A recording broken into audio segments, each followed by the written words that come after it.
और यहाँ कॉन्टिनेंट के सबसे मशहूर घास के मैदान सेरेंगेटी में बारिश का मौसम अभी दूर है।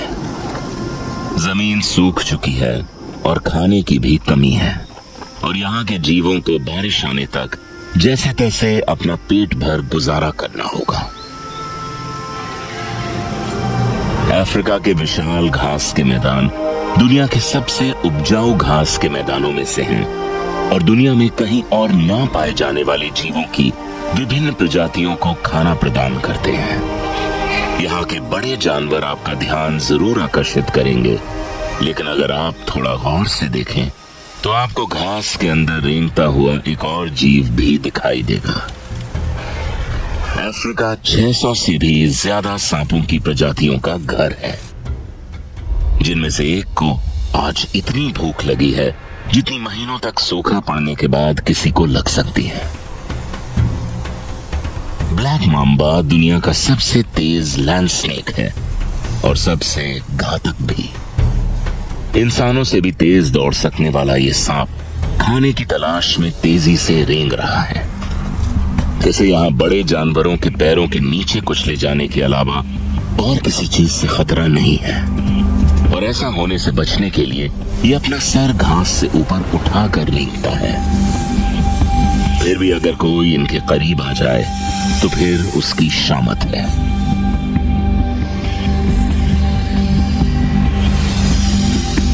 ब्लैक माम्बा के मुंह का अंदरूनी हिस्सा काले रंग का होने की वजह से मशहूर है।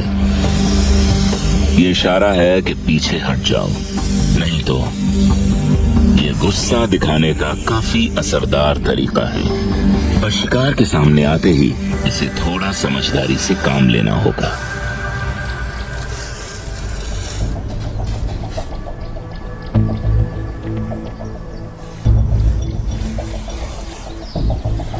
ब्लैक माम्बा ने चूहे के बिल से आने वाली गंध का पीछा करना शुरू कर दिया है।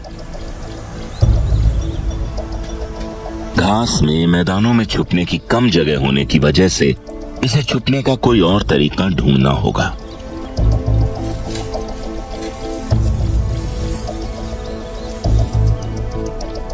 ठीक जमीन की ही तरह पेड़ों का बखूबी सहारा लेकर ये चोरी छुपे बिल की तरफ आगे बढ़ता है और एक ऐसी जगह तलाश करता है जहां से ये आराम से अपने शिकार को लपक सके।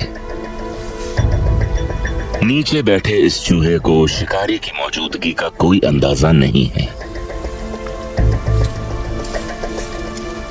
जिसका फायदा उठाते हुए ये सांप धीरे धीरे आगे बढ़ता है।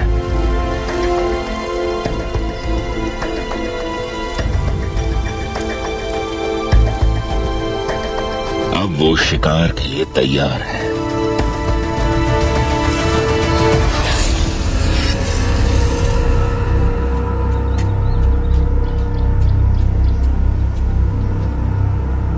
बस एक ही बार काफी होगा। ब्लैक माम्बा के जहर की बस 2 बूंदें एक अच्छे खासे इंसान के साइज के जीव की जान लेने में सक्षम होती हैं।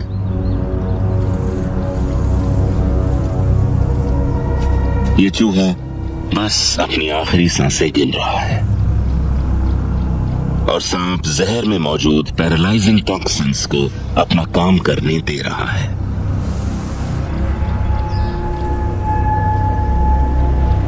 सांप उसे हिलाकर तसल्ली करता है और फिर अपनी दावत शुरू करता है।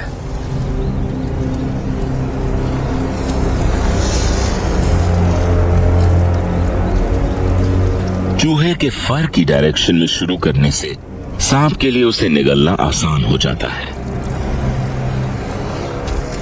उसे निगलने से भी पहले से पाचन शुरू हो चुका है। इन सांपों के जहर में ऐसे एंजाइम्स होते हैं जो पहले ही चूहे को ब्रेक डाउन करना शुरू कर देते हैं। और अब एक बढ़िया लंच के बाद ब्लैक माम्बा धूप सेकने के मूड में है। ये यहाँ रहकर सूरज की ऊर्जा को खाने को जल्दी पचाने के लिए इस्तेमाल कर रहा है। इतने बड़े आकार का खाना हफ्तों तक चल सकता है, लेकिन शायद इसे जल्दी ही दोबारा खाने का मौका मिलने वाला है।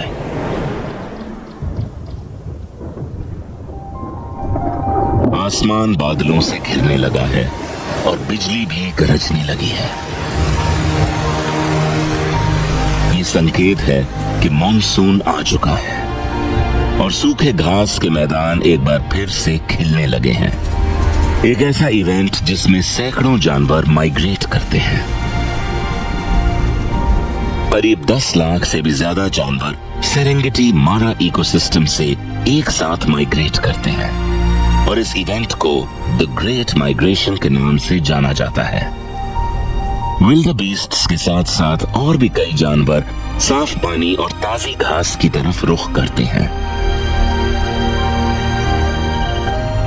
इस समय सबके लिए भरपूर खाना होता है, न ही सिर्फ यहाँ पर चरने आए हुए हर्बिवोर्स के लिए, पर कार्निवोर्स के लिए भी। सवाना के सबसे विशाल रेप्टाइल्स, क्रोकोडाइल्स, नदियों पर घात लगाकर बैठे हैं।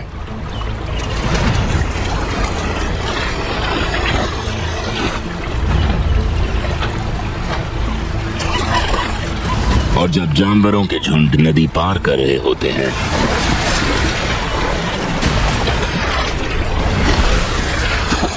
ये क्रोकोडाइल्स उन पर हमला करके मुफ्त की दावत का लुत्फ उठाते हैं।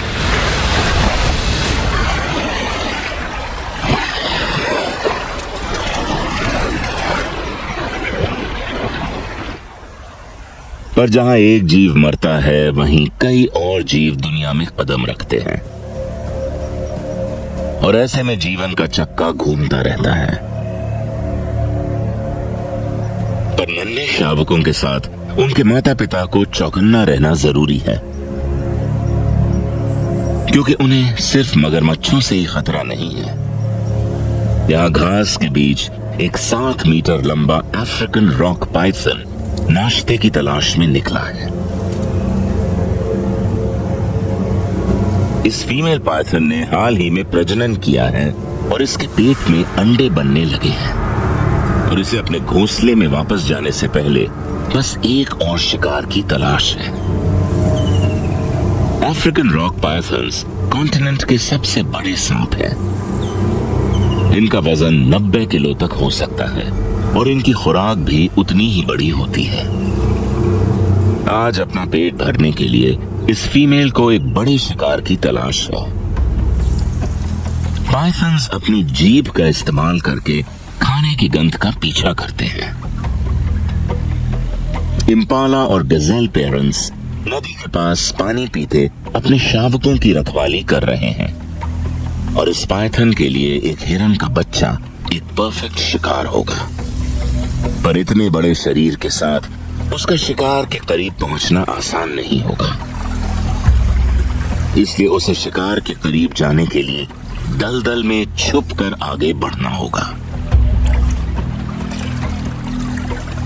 वो धीरे धीरे नजर बचाकर शावकों की तरफ बढ़ रही है और वो इस बात से बिल्कुल बेखबर है कि इस पाइथन को धीरज से काम लेना होगा। अगर उसने जल्दबाजी की तो शिकार बचकर भाग भी सकता है। उसने तय किया है कि शावकों की नजरों से बचने के लिए वो पानी के नीचे से होकर जाएगी। ये माहिर तैराक घंटों तक पानी के नीचे रहकर इंतजार कर सकते हैं और मौका पाते ही शिकार पर हमला कर सकते हैं। ये कुंडली मारकर बैठ गई है और पानी से मुंह निकालकर अपने शिकार को चुनती है। वो अपने सबसे करीब के शावक को चुनती है।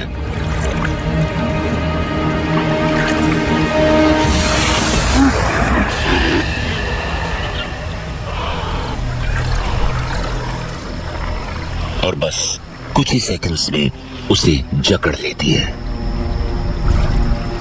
ये अद्भुत रूप से अपने सिर के 3 गुना तक साइज के शिकार को निगल सकती है और इसने अभी अभी गजेल को निगलना शुरू कर दिया है। अपने 100 से भी ज्यादा तीखे घुमावदार दांतों से ये अपने शिकार को अपने पेट की तरफ धकेल रही है। इतने बड़े शिकार को हजम करने में इसके डाइजेस्टिव सिस्टम को कई हफ्ते लग जाएंगे। सींग और खुर ये सब हजम कर लेगी। इसके मां बनने का समय भी अब करीब आने लगा है।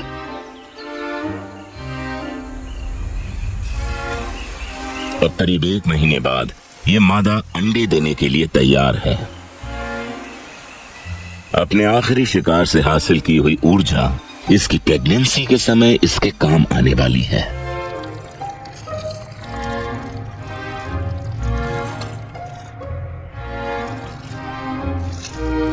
इसने बहुत सोच समझकर इस बिल को चुना है, क्योंकि इस बिल में ना ही इसे सिर्फ अंडे देने हैं, पर उन्हें सीना भी होगा और अंडों के बाहर आने के बाद पाल पोस कर बड़ा भी करना होगा।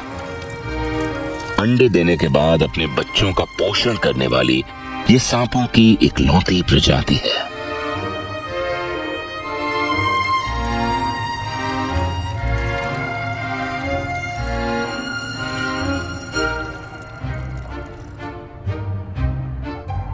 नन्हे सांपों के पैदा होने के करीब 2 हफ्तों तक ये उनके साथ रहकर उन्हें अपने शरीर से गर्मी देगी और बस सूरज की एनर्जी को सोखने के लिए बिल से बाहर निकला करेगी। बच्चों का पालन पोषण करते हुए इसके शरीर का 40% वजन गिर जाएगा। साइंटिस्ट्स अभी तक ये पूरी तरह नहीं जान पाए हैं कि अफ्रीकन रॉक पाइथन अपने बच्चों को क्यों पालते हैं, पर माना जाता है कि ऐसा ठंडी जगहों में उन्हें गर्म रखने के लिए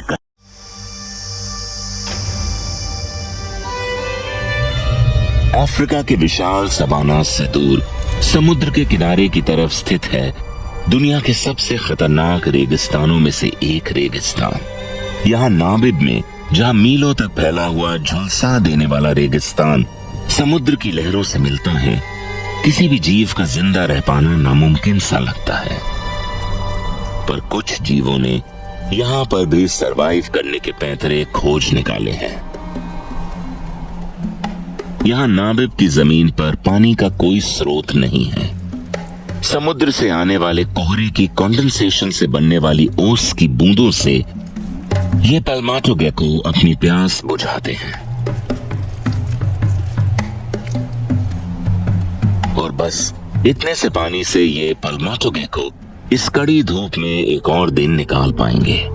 पर इसे यहाँ किसी और चीज से भी खतरा है।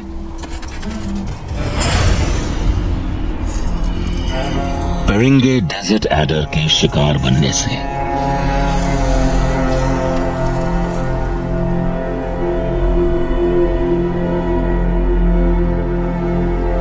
एडर के पास अपनी पानी की खुराक पूरी करने के लिए शिकार के अलावा कोई तरीका नहीं है। इसे जिंदा रहने के लिए और शिकार करना होगा।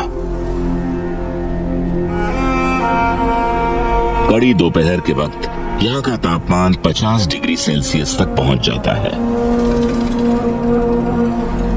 और खुद को रेत से जलने से बचाने के लिए एडर ने रेंगने का एक अनोखा तरीका खोज निकाला है। ये रेत की लहरों का सहारा लेकर साइड की तरफ लहरा कर चलते हैं,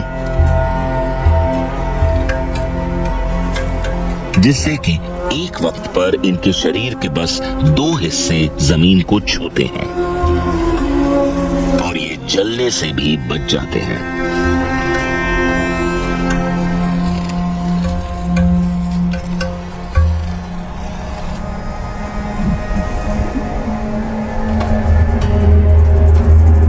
एक शवल स्नॉटेड लिजर्ड भी कुछ ऐसी ही तरह सरवाइव करती है। ये तेजी से चलकर अपने पैरों को जलने से बचाती है, पर किसी ने उसके पैरों के निशान देख लिए हैं। एडर खुद को हमले के लिए तैयार करता है। ये आसपास की रेत को धकेलकर खुद को रेत में छुपा लेता है और बस एक आंख बाहर निकालकर इंतजार करता है।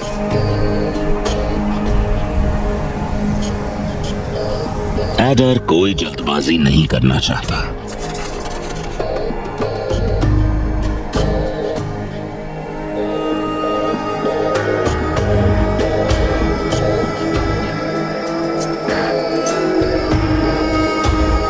और जैसे ही उसे लिजर्ड के कदमों की आहट होती है, वो झट से हमला कर देता है। प्रेडेटर अपने साइटोटॉक्सिक जहर को लिजर्ड में उतार देता है। इसका जहर बाकियों के जहर जितना खतरनाक बेशक न हो, पर अपने शिकार को बेहोश जरूर कर देता है। एडर लिजर्ड को जिंदा ही निगल रहा है।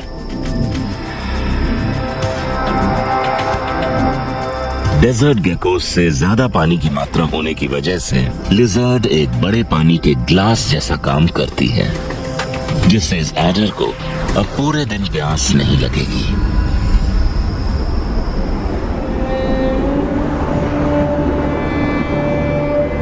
नाबे भी इकलौती ऐसी घातक जगह नहीं है जहां अफ्रीकन स्नेक्स ने सरवाइव करने का तरीका खोज निकाला है।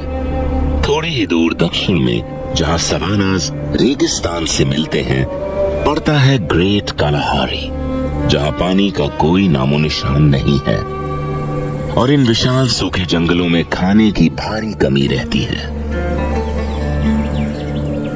लेकिन केप कोबरा ने यहां मौजूद मौकों का फायदा उठाना सीख लिया है।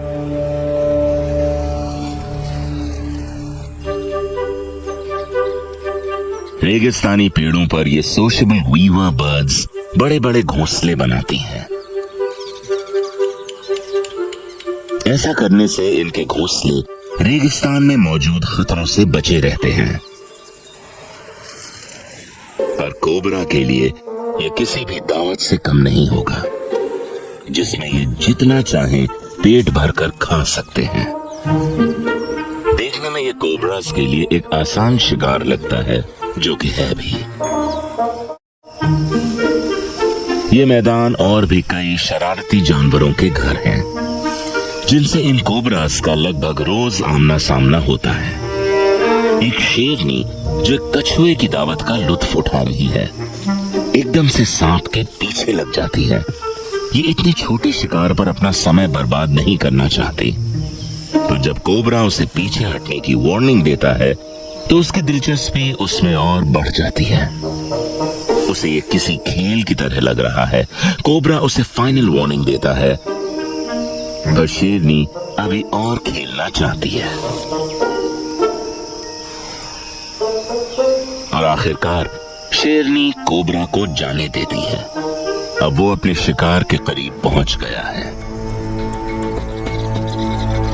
इन सोशेबल वीवर्स के घोंसले में इन चिड़ियों की कई पीढ़ियां दर्जनों अलग अलग चेम्बर्स में रहती हैं।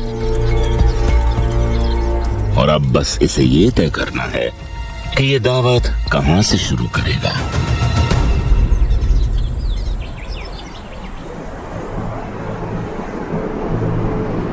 जहां ज्यादातर अफ्रीका अपने लंबे खाली मैदानों के लिए जाना जाता है, कॉन्टिनेंट के हार्ट में एक बिल्कुल अलग हैबिटाट देखने को मिलता है। कॉन्गो बेसिन, जो कि साइज में लगभग अलास्का जितना बड़ा है, जहां मशहूर नदी कॉन्गो आकर खत्म होती है और दुनिया के दूसरे सबसे बड़े ट्रॉपिकल फॉरेस्ट को जीवन प्रदान करती है। इस हरे भरे जंगल में खाने की कोई कमी नहीं है। खाने की भरपूरी के साथ साथ यहाँ पर भीड़ भी उतनी ही है और खाने और रहने की जगह के लिए सभी जीवों को हर रोज संघर्ष करना पड़ता है। और यहाँ पर जिंदा रहने के लिए आपको यहाँ के रंग में ढलना पड़ता है। गबून वाइपर अफ्रीका के सबसे बड़े जहरीले सांप हैं। ये 20 किलो तक भारी और 2 मीटर तक लंबे हो जाने वाले खतरनाक शिकारी होते हैं। पर इनका सिर्फ साइज ही इन्हें यहाँ का सबसे बड़ा शिकारी नहीं बनाता।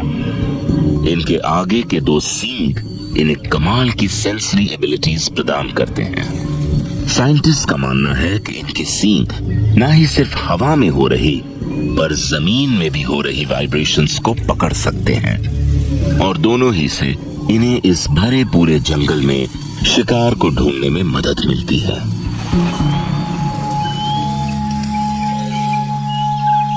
इस शिकारी के पास शिकार करने के लिए बस यही एक हथियार नहीं है। वाइपर्स के दांत सभी जहरीले सांपों में सबसे बड़े होते हैं। इंच भर लंबे, सुई से तीखे और घुमावदार दांत सेकंड्स में बाहर निकलकर शिकार को जकड़ सकते हैं। इन घातक हथियारों से लैस होने के बाद भी गबून वाइपर शिकार का पीछा करना पसंद नहीं करते। इनके सुस्त भारी शरीर की वजह से ये घात लगाकर शिकार करना पसंद करते हैं। इनके पैटर्न वाले स्केल्स इनकी कैमोफ्लेज होने में मदद करते हैं, जिससे ये जंगल की जमीन में जैसे गायब हो जाते हैं।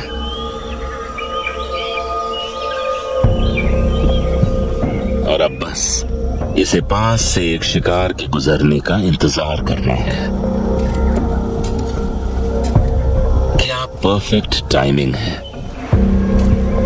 एक बटेर जमीन में कीड़ों को ढूंढते ढूंढते यहां आ पहुंची है। जैसे जैसे बटेर नजदीक आ रही है,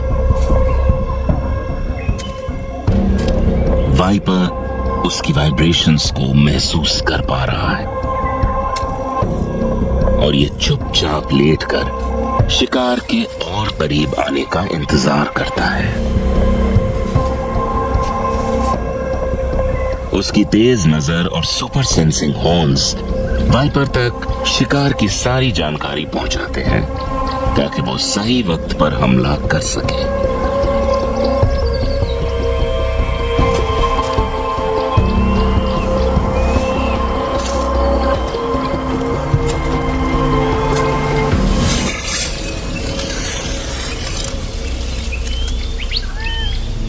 हमले की रफ्तार बटेर को हिलने का कोई मौका नहीं देती है और वाइपर ने अपने विशाल दांतों से बटेर में अपना जहर उतारना शुरू कर दिया है।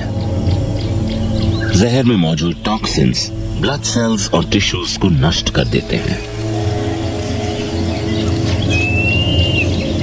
बटेर को परों समेत निगलना कोई आसान काम नहीं है। ऐसा करने के लिए इस वाइपर को अपने लचीले जबड़े को पूरी तरह खोलना होगा।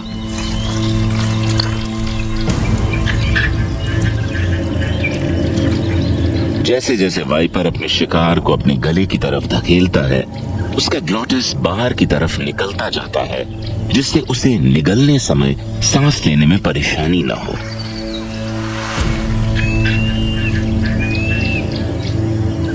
अब इस शिकार को पचाने के लिए इस वाइपर को एक आरामदायक जगह ढूंढनी होगी, जहां ये अपनी सारी एनर्जी शिकार को पचाने में खर्च करेगा।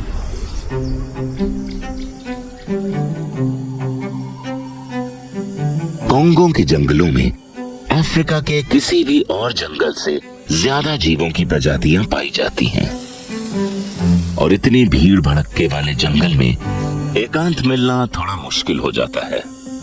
कोई न कोई हमेशा आप पर नजर रखता है और गड़बड़ होने पर शोर मचाने लगता है।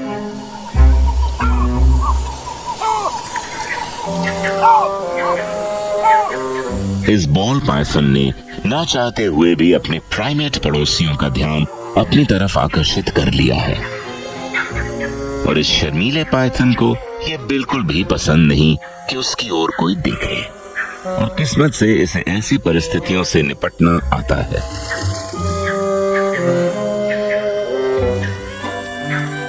ये खुद को एक बॉल के आकार में समेट लेता है, जिससे कि बाकी जानवरों को इससे खतरा ना प्रतीत हो और आखिर में उसने अपना सिर भी छुपा लिया है। इस तरह से वो देखने वालों को पत्तियों के ढेर की तरह नजर आएगा और अगर उसकी किस्मत अच्छी रही तो कोई उसे पहचान भी नहीं पाएगा।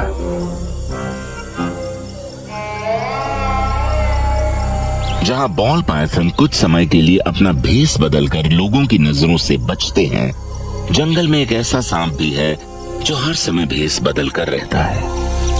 ट्विग स्नेक, जैसा कि नाम से ही पता चलता है, ये सांप एक लकड़ी की डाली की तरह दिखते हैं। इसके डाली जैसे रंग और वेशभूषा की मदद से ये घात लगाकर शिकार की तरफ बढ़ते हैं। ये फीमेल डालियों में शिकार की तलाश नहीं कर रही है। ये ऊंचाई का इस्तेमाल जमीन के बेहतर व्यू के लिए और अपने शिकार को ढूंढने के लिए कर रही है। और उसे एक धूप सेकता हुआ स्किंक दिखाई दे चुका है।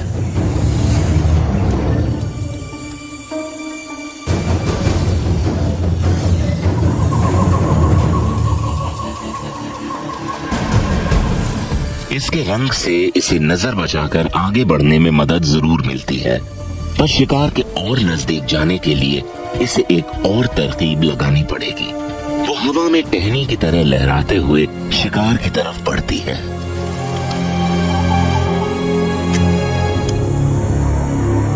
अब वो हमले के लिए तैयार है। उसके कैमोफ्लेज और कोरियोग्राफी की मदद से वो शिकार के करीब आ चुकी है।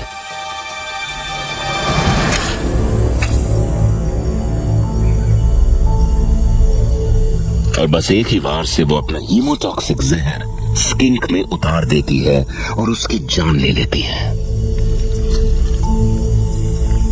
और एक ट्री स्पेशलिस्ट की तरह अपने शिकार को पेड़ से लटके हुए ही निगल जाती है। और काम खत्म हो जाने के बाद वो चुपचाप वापस हो लेती है। ये एक परफेक्ट साइलेंट किलर की तरह काम करके निकल जाती है और इसके पड़ोसियों को इस बात की कोई भी खबर नहीं मिलती। इस भीड़ भड़ाके वाले जंगल में खाने के हर मौके का फायदा उठाना जिंदा रहने के लिए बहुत जरूरी होता है। पड़ोस के युगांडा में जंगल पूरे लैंडस्केप का 20% हिस्सा कवर करते हैं। जंगल के हर कोने में मुकाबला काफी कड़ा रहता है और खाना ढूंढते वक्त आपको अपनी सारी तरकीबें इस्तेमाल करनी पड़ती हैं।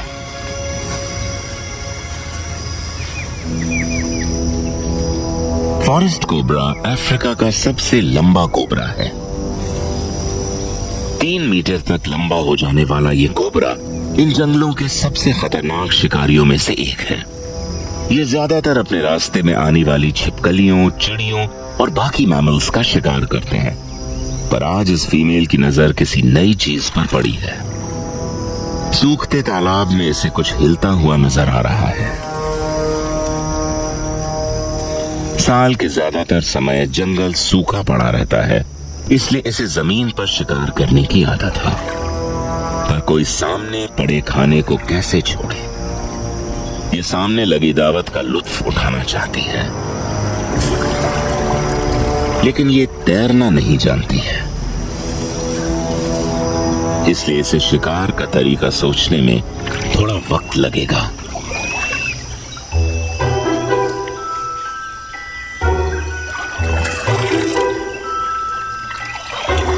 ये तालाब की अच्छी तरह से जांच करती है और शिकार पर निशाना साधती है, पर इतने चिकने शिकार को पकड़ने में इसे थोड़ी मुश्किल होगी। इसलिए वो अपना सिर पानी में डुबाकर शिकार की गंध लेने की कोशिश करती है।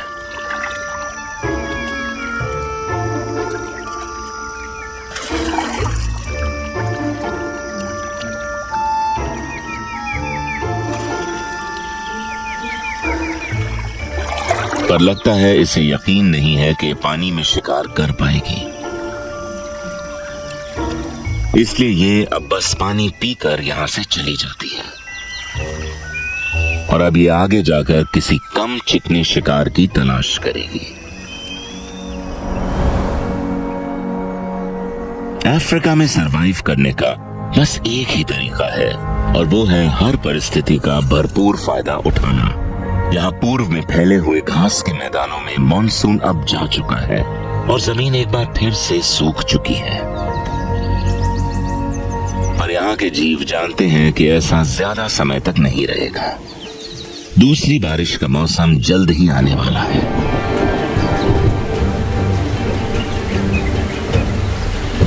और बारिश ने एक बार फिर से यहाँ का नजारा बदल दिया है और सभी जीव बिना समय गंवाए पेट भरकर चर रहे हैं, क्योंकि ये बारिशें ज्यादा देर तक नहीं रहने वाली। ये बात जानते हुए यहाँ के जीव मौके का भरपूर फायदा उठा रहे हैं। पूरे सवानाज में हर एक जीव इस बारिश के मौसम का फायदा उठा रहा है। रोडेंट्स भी भारी मात्रा में ब्रीड करते हैं। अफ्रीकन पोच्ड रैट अपने परिवार के लिए खाना तलाश करने के लिए थोड़ी देर के लिए अपनी बिल से बाहर निकलते हैं, पर इस मिशन में काफी जोखिम होता है।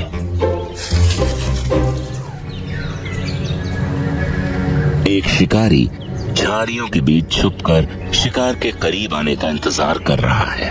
पफ एडर अफ्रीका के सबसे खतरनाक घात लगाकर हमला करने वाले सांपों में से एक है। इनकी धारियां इनकी कैमोफ्लेज होने में मदद करती हैं और ये शिकार के करीब जाकर उस पर हमला कर देते हैं। पर ये बस अपने कैमोफ्लेज के लिए ही नहीं जाने जाते। पफ एडर का हमला सभी सांपों में सबसे घातक माना जाता है। इनके दांत इतने लंबे होते हैं कि उन्हें फोल्ड करके अपने मुंह में रखना पड़ता है। ये अपने दांतों में जमा ऊर्जा को इस्तेमाल करके किसी स्प्रिंग की तरह उछालते हैं और 0.25 सेकंड में अपने शिकार को डस लेते हैं। चूहा खाने की तलाश में बाहर निकला हुआ है और एडर को उसकी गंध आ चुकी है, इसलिए उसने छुपने के लिए जगह ढूंढना शुरू कर दिया है। छुपे रहने के लिए वो 4x4 मोशन में चल रहा है। ये अपने पेट के स्केल्स का इस्तेमाल करके, जिन्हें स्कूट्स कहा जाता है, नजर बचाकर आगे बढ़ रहा है। इनके साइज में मौजूद उभरे हुए स्केल्स इन्हें पकड़ और आगे बढ़ने में मदद करते हैं।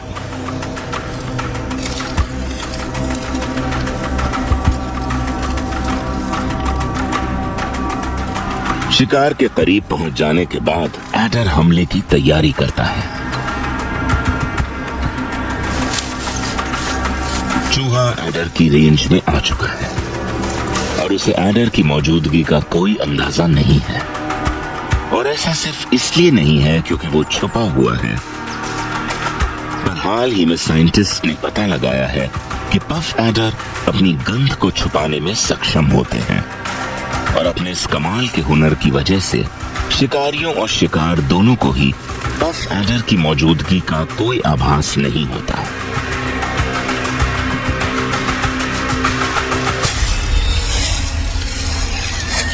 एडर अपने विशालकाय दांतों को चूहे में गाड़कर उसमें टिश्यू नष्ट करने वाले घातक टॉक्सिन्स उतार देता है और फिर आराम से जहर को अपना काम करने देता है।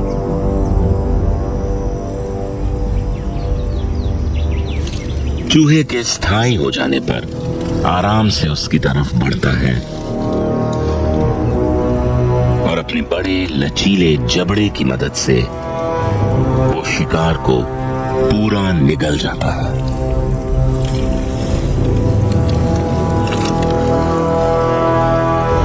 अपनी इसी गंध छुपाने की कला की मदद से ये पफ एडर दूसरी बारिश के सीजन में भी पेट भरकर खाना खा पाएगा।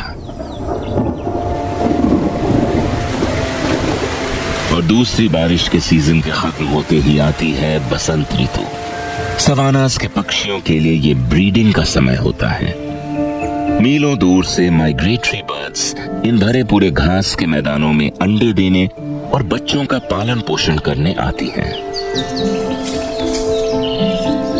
यहाँ की रहवासी चिड़ियाएं जैसे कि स्पॉटेड थिकनी जमीन में अपने घोंसले बनाती है, पर उनका हर वक्त चौकन्ना रहना बहुत जरूरी है, क्योंकि इस जंगल में ऐसा सांप रहता है जो सिर्फ और सिर्फ अंडे खाना पसंद करता है। ये फीमेल रोम्बी एग ईटर बसंत ऋतु की भरपूर दावत का लुत्फ उठाने बाहर निकली है। सूखे के दिनों में इसने काफी दिन भूखे रहकर गुजारे हैं और आज इसे बहुत भूख लगी है।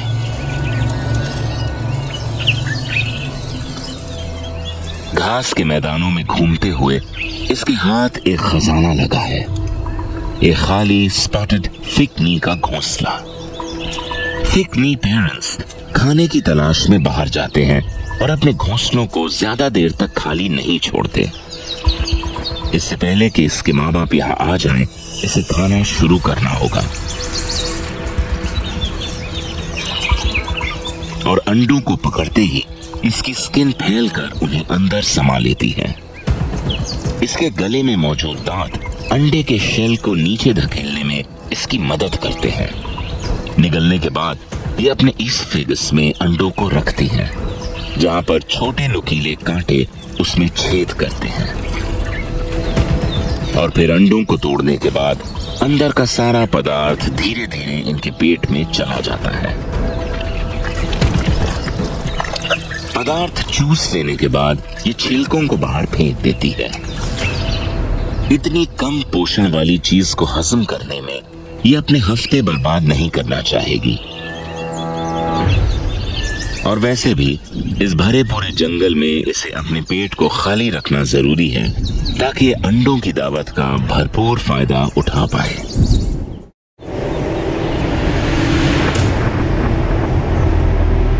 अफ्रीका के सांपों ने हर तरह के हैबिटेट्स की कठिन से कठिन परिस्थितियों में सरवाइव करना सीख लिया है। इन फैले हुए सवानास और भीड़ भड़के वाले जंगलों के बीच पड़ती है एक ऐसी जगह जहां पर सांपों ने सरवाइव करने के बेहतरीन तरीके खोज निकाले हैं। ग्रेट ड्रैकेंसबर्ग माउंटेन रेंज, जो कि अफ्रीका की साउथ ईस्टर्न कोस्ट के साथ 1000 किलोमीटर तक फैली हुई है। और इन ऊंचे पहाड़ों के बीच एक स्नेक ईटिंग स्पेशलिस्ट रहती है, सेक्रेटरी बर्ड।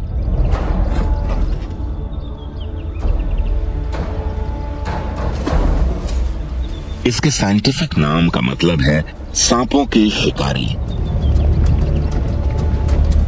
और इस शिकारी चिड़िया से डरने की एक वजह यह भी है कि ये अपना ज्यादातर जीवन जमीन पर बिताती है। ये अपने पैरों से जमीन में शिकार ढूंढती है और फिर उसे कुचलकर मार देती है। सांप ना मिलने पर ये लिजर्ड या ग्रास हॉपर से काम चला लेती है।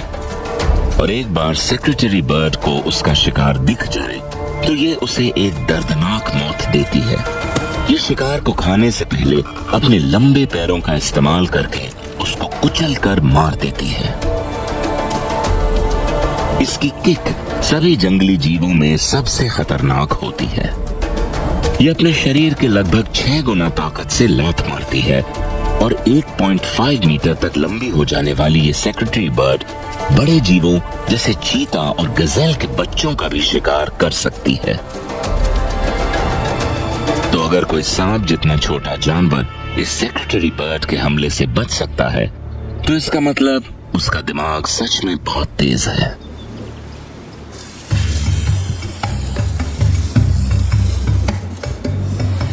रिंकल कोबराज सांपों की सबसे तेज दिमाग प्रजाति में से हैं। खुद को शिकारियों से बचाने के लिए ये अपने पैरालाइजिंग और कोशिकाएं नष्ट कर देने वाले जहर का इस्तेमाल करते हैं। और जब सामने सेक्रेटरी बर्ड जैसा बड़ा शिकारी हो तो हमला करना काफी जोखिम भरा हो सकता है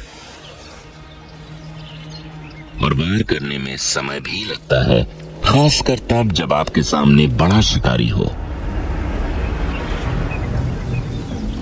इनके स्पेशली मॉडिफाइड दांतों के सामने की तरफ बने छेदों से ये अपना जहर हवा में फेंकते हैं और इनका निशाना होता है शिकार की आंखें। ऐसा करने के लिए ये पूरी रफ्तार से अपने शरीर को आगे की तरफ झटकते हैं। सही निशाना लगने पर शिकार कमजोर पड़ जाता है और अंधा तक हो सकता है और उसके पास भागने के अलावा कोई चारा नहीं बचता।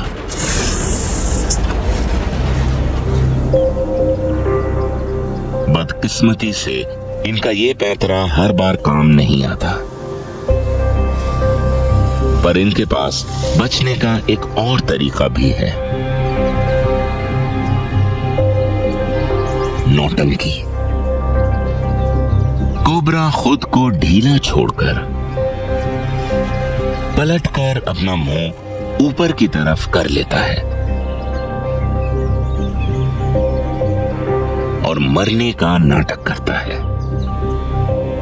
इस परफॉर्मेंस के लिए इसे इनाम मिलना तो बनता है और शिकारी इसे मुर्दा समझकर एक जिंदा शिकार की तलाश में वहां से निकल जाता है और ये फिर से जिंदा होकर अपने काम पर लग जाता है।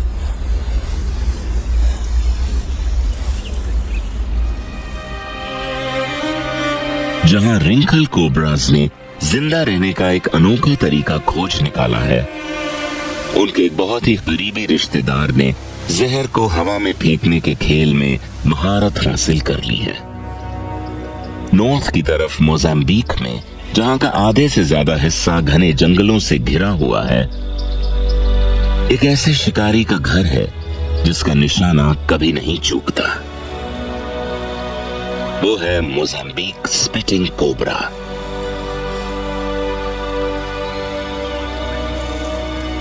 ये शिकार के करीब पहुंचकर उन पर अचूक हमला करने में सक्षम होते हैं और इनके करीब आने वाले जानवर और इंसान दोनों ही खौफ खाते हैं। आज ये फीमेल शिकार की तलाश में है और इसे पास के एक मार्श फ्रॉग की गंध आ चुकी है, जो कि इसका पसंदीदा शिकार है। शिकार करते वक्त इसे सिर्फ शिकार पर ही नहीं बल्कि आसमान के जीवों पर भी नजर रखनी होगी।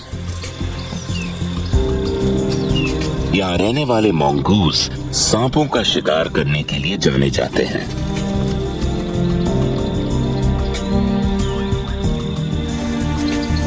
कोबरा अपने शिकार के पास पहुंच चुका है, पर यह शिकार आसान नहीं होगा।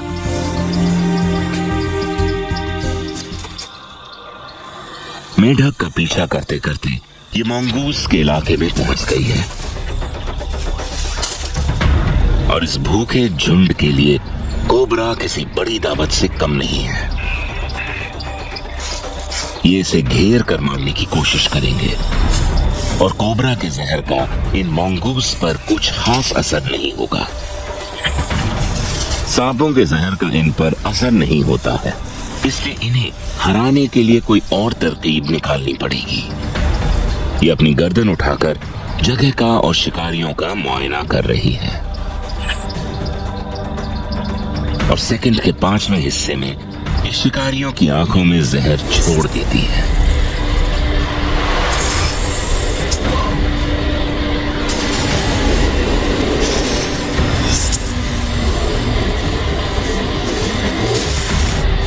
ये अपनी जहरीली ग्रंथियों को पोजीशन करके निशाना साधती है, जिससे इसे अपने शरीर को आगे फेंकने की जरूरत नहीं पड़ती।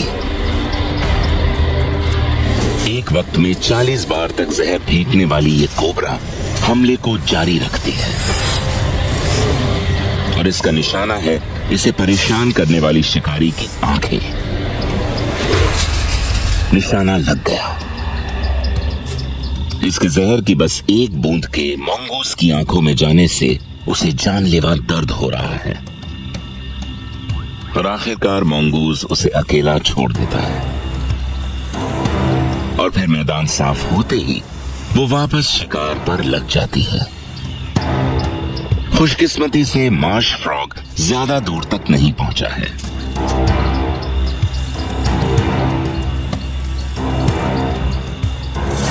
इसके चिकने स्केल्स इसकी चुपचाप शिकार की तरफ बढ़ने में मदद करते हैं। आखिरी सेकंड तक मेढक को उसकी मौजूदगी का एहसास नहीं होता।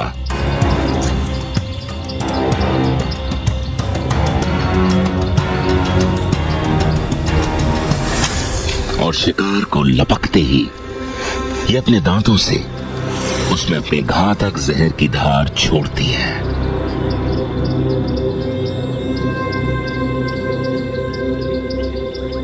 और फिर आराम से जहर को अपना काम करने देती है।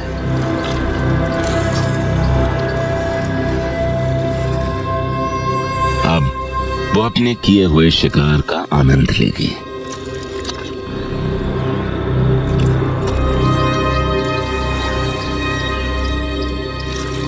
रिसर्चर्स के हिसाब से स्पिटिंग कोबराज ने अपने इस हथियार की इजाद खुद को न ही सिर्फ जानवरों से बल्कि हमारे दूर के पूर्वजों आदि मानवों से भी बचाने के लिए की थी।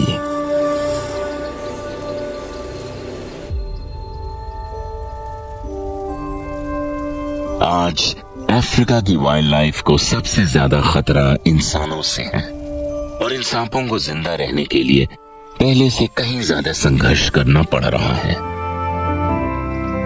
अपने प्राकृतिक निवासों के नष्ट हो जाने से इंसानों और सांपों के बीच की दूरियां दिन पे दिन घटती जा रही हैं और सांपों के लिए जीना और मुश्किल होता जा रहा है। प्राकृतिक विनाश से अफ्रीका के सांपों की 20 से ज्यादा प्रजातियां आज खतरे में हैं और घटती जा रही हैं और करीब 42 सांपों की प्रजातियों को काले बाजार में बेचा और खरीदा जा रहा है। और इन बढ़ती मुश्किल परिस्थितियों में सांपों की कई प्रजातियों का भविष्य आज खतरे में है, पर बस थोड़े से प्रयास से ही ये उसी तरह इन जंगलों में पनपेंगे जिस तरह सदियों से पनपते आए हैं, कॉन्टिनेंट के हर कोने में मुश्किल से मुश्किल हालातों में और पृथ्वी के हर बदलते मौसम में खुद को ढालकर।